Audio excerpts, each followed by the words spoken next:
Olá, turma, tudo bom? Pessoal, vamos dar continuidade aqui ao nosso conteúdo do livro, tá? Nós estávamos falando sobre ópera e hoje nós vamos falar sobre os espaços da ópera, ok? Os locais onde essa ópera acontece, tá? Não é uma coisa longa, é uma atividade curtinha, certo? Tá facinho para vocês. Mamão com açúcar, tá bom? Então presta atenção para não ficar aí moscando, hein? Vamos lá. A ópera. Então, a gente viu lá na última oportunidade que a ópera, ela era uma apresentação, né, musical, mas que ela não é apenas musical, ela traz muita coisa teatral, certo? Ela traz a teatralidade, né, da música. Então, em italiano, a palavra ópera significa obra musical, trabalho. A ópera é um gênero de música teatral, em que uma ação cênica é harmonicamente cantada e acompanhada por instrumentos musicais.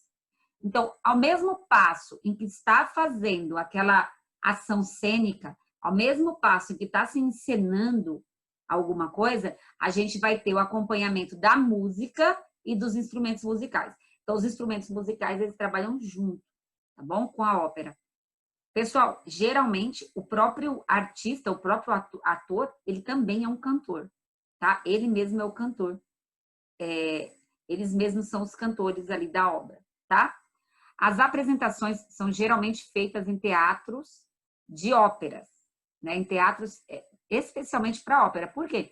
Porque existe toda uma acústica, né? Que é necessária para que não tenha distorção das vozes, certo? Acompanhadas por uma orquestra ou um grupo musical menor. A ópera é parte da tradição da música clássica europeia e ocidental. Como sempre, toda a arte, né, vem da Europa, né? Então, a Europa exerce influência em todo o mundo, tá? Uma ópera segue basicamente uma programação padrão. Na primeira parte, abertura, é tocada uma música pela orquestra. Logo em seguida, vem o recitativo, onde os atores ficam dialogando. Então, primeiro a abertura vem com uma música, em seguida os atores eles passam a fazer parte da apresentação, ok? Os personagens secundários participam do coro, enquanto os principais interpretam as áreas, composições para a voz solista. Então, assim, os personagens principais, eles é que vão cantando, né, enquanto eles vão realizando a apresentação. Então, sempre você vai ver que o personagem principal, ele é a que tem a voz mais bonita também, né? Porque senão ninguém ia colocar ele para ser o ator principal. Então, além dele cantar, ele é o principal. Os demais, que são chamados atores coadjuvantes, são aqueles que são secundários, que não são os mais importantes, eles trabalham no coro, ou seja, eles vão dar um auxílio na voz ali do principal, ok? O principal compositor de óperas da história da música brasileira foi Carlos Gomes. Sua principal obra foi O Guarani. Eu já li esse livro, O Guarani. Muito legal. É um livro muito grosso. Eu acho que se eu desse para vocês lerem, vocês não iam ler. Vocês têm uma preguicinha de ler, né, pessoal? Mas na minha época, eu li 600 páginas. E eu li rapidinho. Outra principal ópera foi o Leorfeu, que baseia-se no antigo mito helênico de Orfeu. Um mito, tá? Mais um mito. Que tenta resgatar sua amada Eurídice no Tártaro, onde governa Hades. Então, aí tem um mito, né, que vai contar que o Orfeu ele vai tentar resgatar a amada dele, que estava presa, tá? É bem legal, gente, essa história. Eu fui dar uma lida para saber, e é bem legal, bem interessante, tá? Também a gente tem o Fantasma da Ópera, que é esse aqui, ó, essa encenação aqui, tá? Esse Leorfeu é esse aqui. O Fantasma da Ópera é esse aqui. O Fantasma da Ópera é muito conhecido. Então, sempre que tem apresentação aqui no Brasil, dessa ópera, do Fantasma da Ópera, enche. Por quê? Muita gente quer assistir, tá? É um romance francês de ficção gótica, escrito por Gaston Leroux.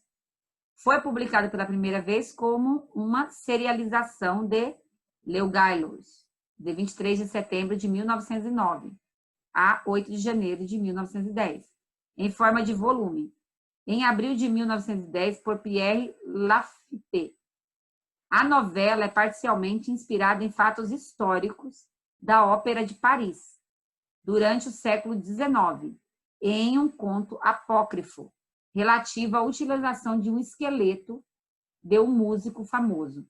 Então, eles utilizam a expressão de um esqueleto do músico famoso. Por isso que vocês veem aqui que o rosto dele, a metade, ele vai ter um caráter de esqueleto, tá?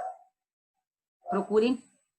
Eu sei que a gente não tem o costume de ir para óperas e nem ir para teatros, porque nós fomos criados de uma cultura totalmente diferenciada. Então, as pessoas que costumam apreciar é porque os seus pais já participavam e assim por diante. Eu também não tive isso na minha adolescência, né? Não tinha ninguém que me levasse. E eu achava que devia ser uma chatice isso. Eu achava que era muito chato. Enquanto eu tinha a idade de vocês, eu achava que era muito chato. Aí, quando eu fiquei uma adolescentezinha, mais ou menos, o meu irmão ganhou uns ingressos aí para ir para uma peça. E o meu irmão falou assim, você quer ir? Eu falei, não quero não. Pensava que era chato, né? Aí ele falou, não, vamos lá, vamos comigo. Vamos ver como é que é. E eu fui, eu amei, gente. É muito legal, é muito interessante. Muito, muito legal. Agora eu poderia ir várias vezes. Só que não é muito barato, né? Esse é o problema também. Então, vamos lá. Espaços da ópera. Eu quero que vocês prestem atenção. Esse aqui que vocês estão vendo, o maior que eu coloquei para vocês, é o Teatro Municipal, tá? Esse Teatro Municipal, ele fica aqui em São Paulo, lá no centro de São Paulo. Já cheguei aí até lá, eu quase entrei, eu só não entrei porque ia terminar muito tarde, eu estava com visita aqui, não pude ficar. Mas, gente, é fantástico, é maravilhoso, é lindo, é lindo, é lindo, é lindo. Tá vendo essa parte aqui embaixo que vocês estão vendo? É reservada para quem? Para a orquestra, certo? Enquanto as outras pessoas que estão se apresentando, apresentam-se aqui em cima, no palco, certo? Muito lindo, gente, muito lindo. São teatros belíssimos que a gente tem aqui. A gente deveria conhecer um pouquinho mais as nossas riquezas, tá? Esse outro teatro aqui que vocês estão vendo aqui, ó, o Teatro Amazonas, também é muito lindo, muito belo. O Teatro Amazonas, uma curiosidade, tá? Ele foi construído na época das seringueiras, quando lá no Amazonas ficou muito famoso pela borracha. Então, quando tinha a extração da borracha. Como a cidade acabou evoluindo por causa da borracha, porque a borracha era um produto muito requisitado internacionalmente, então essa região começou a ganhar muito dinheiro com isso, então eles começaram a investir na cidade. E por isso que lá hoje tem esse Teatro Amazonas, que é um ponto histórico e famoso que as pessoas vão conhecer de vez em quando, tá? Quando vão para lá. Aqui vocês têm o Royal Albert Hall, em Londres, tá? Que é um espaço para teatro também. E aqui vocês têm a Ópera Garnier, que fica em Paris, tá? Assim como ocorre nas representações de peças teatrais, os espaços e os cenários destinados às apresentações de ópera buscam reproduzir o local onde a cena se passa. Sendo assim, há cenários que imitam ambientes externos, rua, floresta e até espaço sideral. Os outros, os internos, interior de casas, igrejas e outras construções. Há casos também em que o palco é dividido, mostrando ambos os ambientes simultaneamente, ambiente externo e ambiente interno. Às vezes o palco é dividido, tá? Existe bastante peça teatral, que é aqui no nosso estado. São Paulo é muito rico em atividades culturais, né? Apesar da gente não aproveitar aí tudo que a gente tem para aproveitar, né? Mas tem bastante coisa para a gente conhecer, pessoal. É muita coisa interessante, muita coisa legal, tá?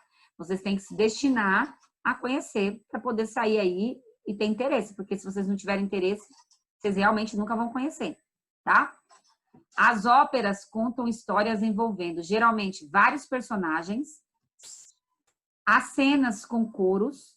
Além disso, a orquestra é formada por vários músicos que tocam ao vivo durante a apresentação do espetáculo. Como eu disse para vocês, a orquestra fica aqui embaixo e ela toca ao vivo durante a apresentação do espetáculo, tá? Por isso, normalmente, esses espetáculos são apresentados em grandes teatros. Há algumas edificações construídas exclusivamente para a apresentação de peças de óperas, onde também são apresentadas outras artes cênicas. O primeiro teatro para óperas, o Teatro San Cassiano, foi inaugurado em Veneza em 1637. Observe nas imagens exemplos de casas de espetáculo ao redor do mundo destinados à apresentação de óperas. Então, esses locais aqui, destinados à apresentação de ópera, né, que vocês deveriam aí estar conhecendo, tá bom? Vamos para a próxima. Aqui a gente tem mais um, que esse é muito conhecido, né, pessoal? Até pela arquitetura dele, né, a maneira como ele foi construída, é bem interessante, né? Os teatros de ópera e balé combinam excelência arquitetônica, perfeição acústica e tecnologia avançada, com o objetivo de oferecer o melhor espetáculo. Então, aí vocês têm, lá na Austrália, né, a Ópera de Sydney, tá, pessoal? Esses desenhos aqui foram feitos com uma intenção, ela tem uma acústica, tá?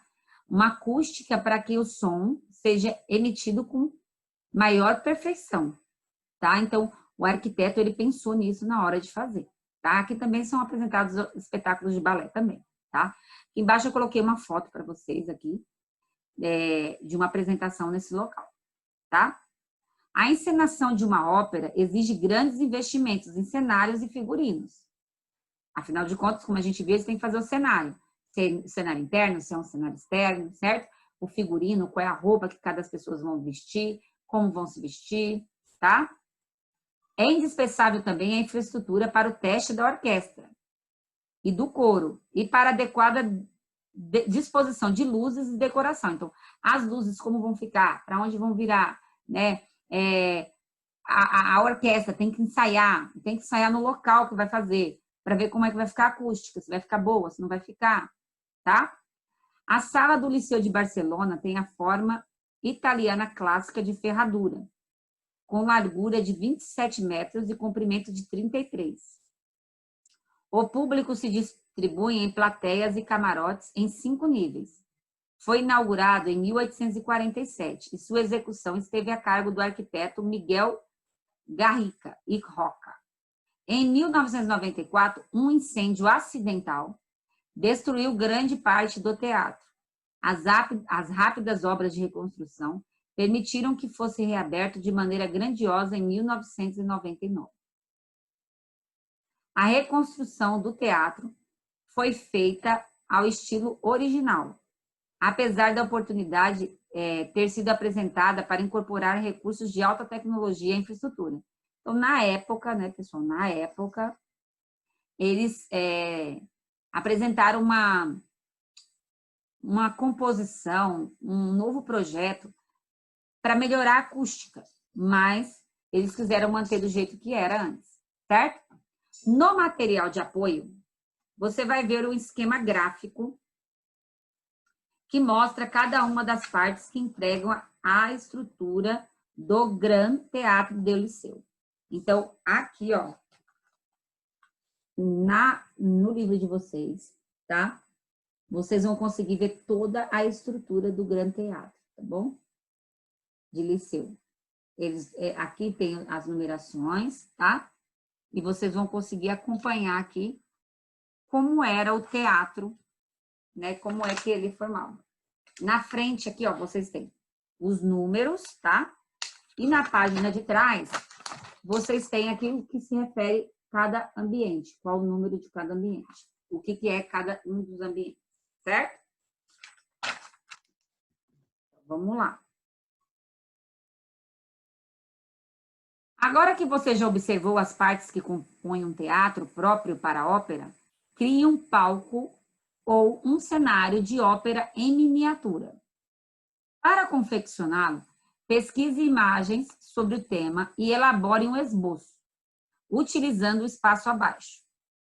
Selecione os materiais como papelão, palitos de sorvete, tampas, papéis diversos coloridos, barbantes, retalhos de tecido, cola, canetas coloridas, lápis, régua, tesoura.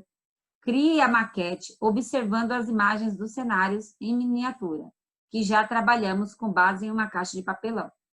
Aqui é o seguinte, o livro está pedindo para vocês que vocês façam uma mini maquete, tá? Uma mini maquete de uma ópera.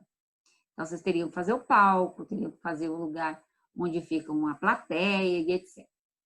Como eu já pedi para vocês aí uma atividade para vocês fazerem a escultura, eu não vou pedir para vocês fazerem essa mini maquete, porque eu não quero encher vocês de atividade e depois eu não receber nenhuma boa. Mas veja bem, eu estou deixando de fazer essa maquete porque vocês estão fazendo a escultura, certo?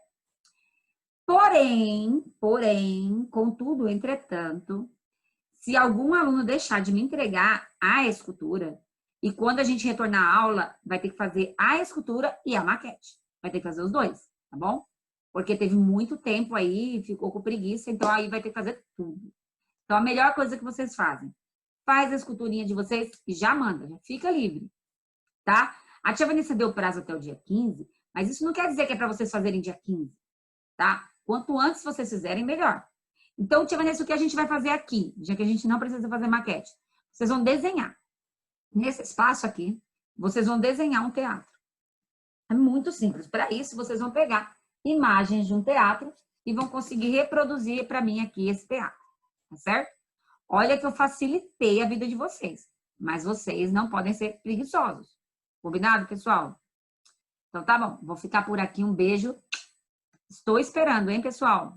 Façam a atividade de vocês sem preguiça.